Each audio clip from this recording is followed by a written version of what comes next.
Hey everybody, welcome back to another episode of Going the Distance. This is episode 77. Can you believe we've done 77 episodes? I can't, but I want to welcome the new members who are just joining me for the first time, and I want to welcome back the members who've been joining me from the beginning. Your support is greatly appreciated. So before we get started, if you guys hit that thumbs up button, I'd really appreciate it. Hit the subscribe button if you haven't already, and hit the notification bell so you never miss an episode. Hitting that like button really pushes my channel out so more people can see it. And, you can share the video too to more people so, we can add to this community. So, let's jump into it.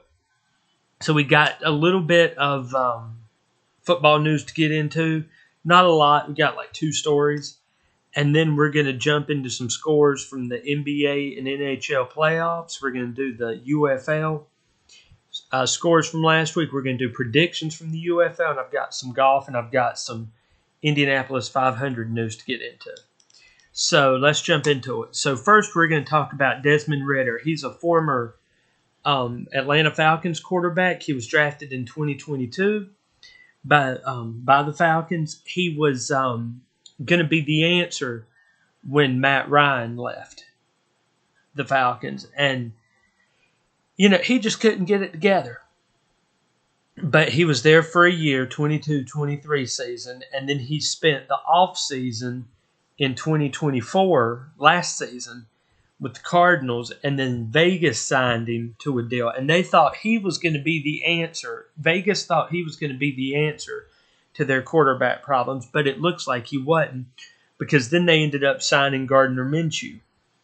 And then that didn't happen. I mean, that experiment kind of failed a little bit. And then they couldn't. And then they ended up starting a rookie. Well, I think Gardner Minshew got hurt. And then I think Desmond Ridder got hurt. And then this third-string rookie came on the scene. And he did okay. O'Connell, he did good. Aiden O'Connell, I believe is his name. He did pretty decent. And then he got hurt. So then they had to go find somebody. So it was just a cluster of everything. But the reason I bring up Desmond Ridder is because now he's contemplating retiring because nobody's picking him up. Well, nobody's picking you up, Desmond, because you haven't really proven how good you are or could be with these teams. You kind of didn't do real great with Atlanta to the point where they let you go. They cut you loose. And Arizona, had Kyler Murray. So I don't even know why that Arizona signed you. And then in Vegas, you did decent but not great. So now they've moved on with Geno Smith, and now you're looking for a new team. And are you going to retire? I kind of think you should because, people on here don't even know who you are. That's why I had to give them this synopsis that you were in Atlanta, drafted in 2022. 3rd round, no less.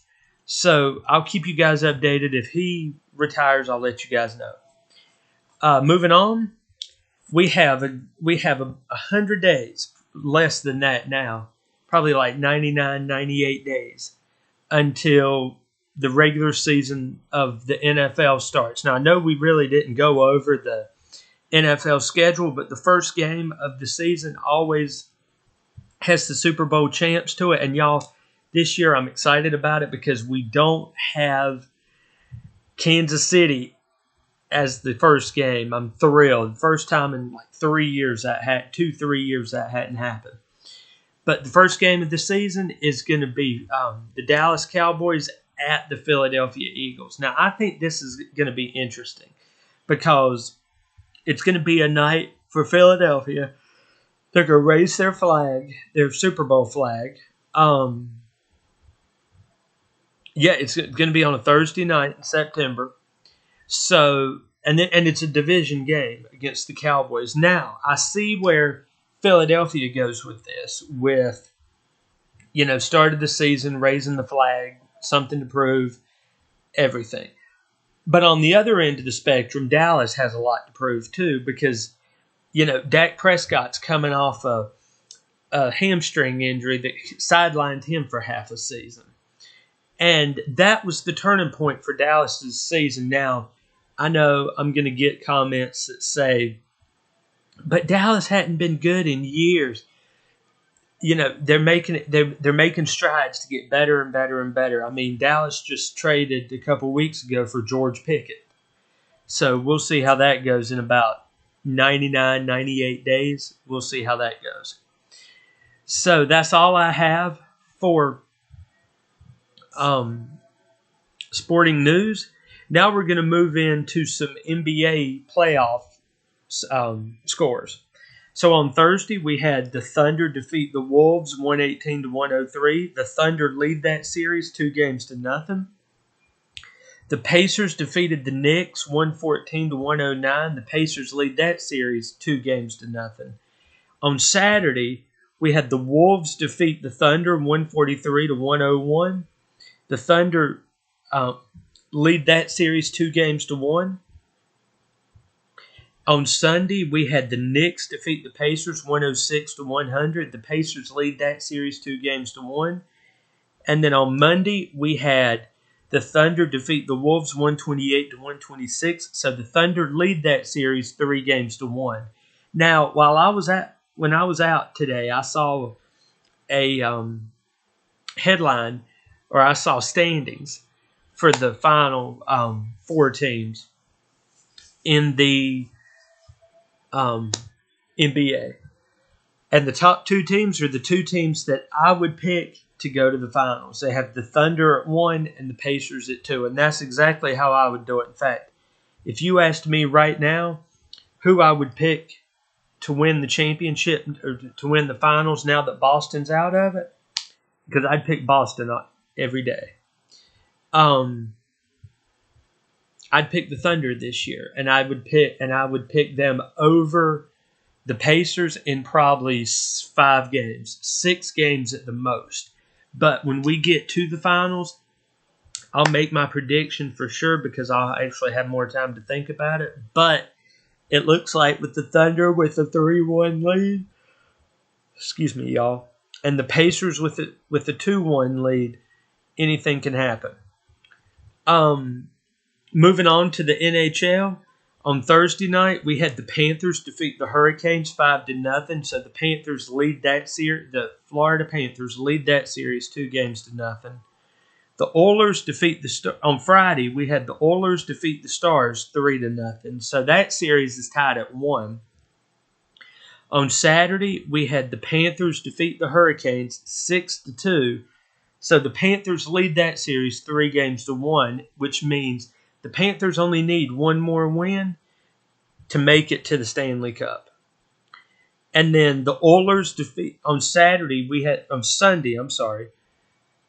Oilers defeat the Stars 6-1. So the Oilers lead that series 3-1, which means again we have one more win until the Oilers make it back to the Stanley Cup, just like one more win until Florida makes it to the Stanley Cup, because Florida leads that 3-0. But on Monday, get this, on Monday we had the Hurricanes defeat the Florida Panthers 3-0. Now that series has been cut. Florida still leads it, but it's 3-1 instead of 3-0 or 4-0. And Florida makes it a sweep. I wish the Hurricanes would come back from this 3 games down and win that series and make it to the Stanley Cup. I don't know how that's going to happen. I apologize for the yawning. I don't know how that's going to happen, but I've seen it happen before. Moving on to the UFL, we have Week 9 scores. Can't believe we're in Week 9 of the NFL, y'all, or the UFL. So much football going on, y'all. Sometimes I need y'all to keep me straight. I saw UFL and said NFL. It's just one of those things. So on Friday, we had the Battlehawks improved to 7-2, defeating the Brahmas, who dropped to 1-8. With a Give me just a second.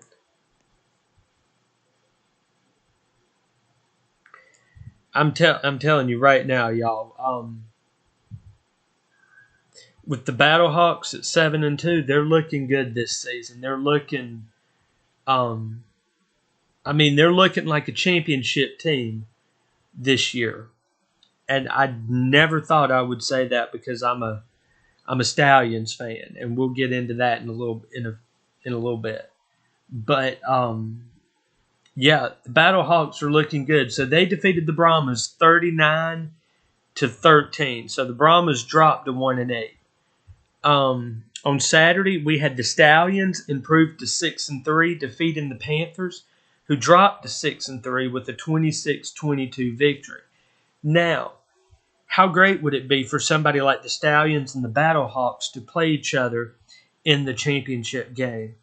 But we still have a few weeks. We've still got this week to go, week 10, and then we've got the semifinals and then the finals between June 13th through 15th. So, right now I'm going to put the Battlehawks and the Stallions as my championship teams. But also on Saturday, we had the Renegades improved to 4-5, defeating the Showboats, who dropped to 2-7, 30-12. So did the Renegades hear what I said last week about? I don't know what happened to them. They were a championship team and were before the leagues merged, and now they couldn't get anything together because now, they're almost a half and half. So, we'll just see. And then on Sunday, we had the Roughnecks improved to 4-5, defeating the Defenders. I know that's funny, defeating the Defenders, who dropped to 6-3 with a 24-21 victory. So now we're going to move into the Week 10 predictions. So on Friday night on Fox at 8 o'clock, we have the 7-2 Battlehawks going up against the 6-3 Defenders. I'm picking the Battlehawks in that game. On Saturday at 3 on ESPN, we have the 4-5 Roughnecks going up against the 6-3 Panthers. I'm picking the Panthers in that game. And then on Sunday at noon on ABC, we have the 4-5 Renegades at the 1-8 Brahmas. I'm picking the Renegades in that one for obvious reasons. And then at 3 o'clock on Fox on Sunday, we have the 6-3 Stallions going up against the 2-7 Showboats. I'm picking the Stallions. So that's all for the UFL right now. So now we're going to move into golf. And Ben Griffin won the golf championship at 13 under. The tournament this week at 13 under. It almost looked like he didn't have a competition because, the person in second place was a few strokes behind. So, but moving on, I made a comment about the Indianapolis 500 on Sunday, and Tom Brady and Jimmy Johnson were going to be in the pace car, the IndyCar pace car. So Jimmy drove the car, and Tom was in the back, and that was good. I mean, that was greatness right there. And, I mean, 2 7-time champs in there. You have the GOAT of NASCAR and the GOAT of football in the same Indy car together. That was just phenomenal. And now they did have a little bit of a rain delay for sprinkles, but it was only like 20-25 minutes. It wasn't that bad. And but in the end, Alex Palou won the Indianapolis 500. He's the first Spanish IndyCar driver to win the Indianapolis 500. Kyle Larson also raced in the Indianapolis 500, and he finished in the back of the pack because he wrecked halfway through and then hopped on a plane and came to Charlotte to do the Coke 600. Well, in the Coke 600, they ran the whole thing, and William Byron dominated that race. And then at the very end, Ross Chastain took the checkered flag for the Coke 600. But for IndyCar, Alex Palou wins the Indianapolis 500 and becomes the first Spanish IndyCar driver to win the championship. So congratulations to you, Alex. And as I said, Ross Chastain won the Coke 600. So, congratulations to you too, Ross. Kyle Larson just didn't have a good day all around. He wrecked halfway through the Indy race, as I said, and then his car didn't run right at the Coke 600. But he finished like 35th, 36th, because there were so many other cars that didn't finish and so many other wrecks. So, and I don't cover NASCAR. I'm just bringing it up because it was Charlotte this week. But moving on to some music news. Country music star Alan Jackson retires from touring. He actually retired, announced that this was going to be his last tour because he had a neurological disorder called CMT, and that is where it affects the nerve responses for transmitting signals between the brain and the spinal cord. So he was saying in an interview how he had it for a few years and it was progressively getting worse to the point where he probably couldn't play the guitar anymore or sing or just stand there right. So, but Alan's been one of my favorite country artists for as long as I can remember. But speaking of Alan Jackson, that brings us into the Who We're Listening To segment. And who are we listening to this week? We are listening to Alan Jackson. He's a country artist from Newton, Georgia. He started singing in 1987. I found out about him in about 1994 with his song Little Bitty, which has been one of my favorites. He's had 22 studio albums, 68 singles, 27 number ones, 54 music videos, 14 compilation albums, 1 live album, and his new album isn't really so new because it was back in 2021. It was Where Have You Gone? Was the name of it. And the reason he hadn't done an album since 2021 is because he has this neurological disorder. But he's got so many good albums, I can't pick just one. But I believe it's the album Everything I Love has Little Bitty on it. That's a good one.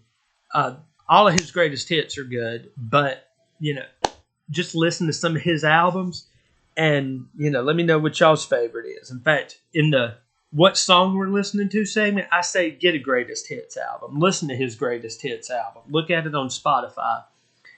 Pull him up on YouTube and listen to him. Listen to him on Spotify. Just listen to a greatest hits. And you'll see just how good. Now, he was in that 90s country that had George Strait, Toby Keith, Garth Brooks, Clint Black, all of them. Now, I know people like George Strait, Clint Black, and Garth all started in the late 80s, just like Alan did. But his career didn't really take off until the 90s. So he was known between 1990 and 1999. And then after that, but most of his career was in the 90s, where he would go tour with George Strait, and we will do a George Strait Who We're Listening To. Because we talked about Alan Jackson having 22 singles. George Strait's got like 50-some singles and 50-some number ones.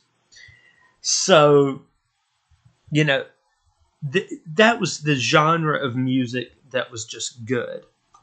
When you ask me what the last great decade of music is, I say the 90s. Because that's when you really had a set plan and a set, goal for everything. And music meant something. Music doesn't really mean much anymore. Yeah, it's memories of, this and memories of that. And that's good. But, music's not what it used to be.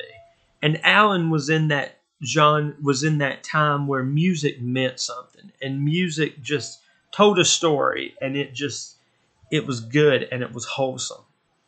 So go out, listen to some Alan Jackson, pick up a greatest hits, listen to one of his other studio albums, and drop in the comments what y'all's favorite Alan Jackson album is. Drop in the comments what you think of this video today. And as always, for music, drop the genre y'all like and the music video and the music artists and bands that y'all like. Because we're always looking for new music here, and you never know.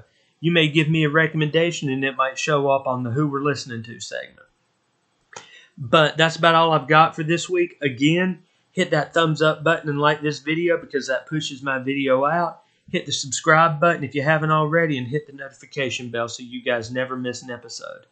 I hope you guys have a wonderful weekend, and we will be back next week and we'll go the distance again. Have a good weekend, and God bless.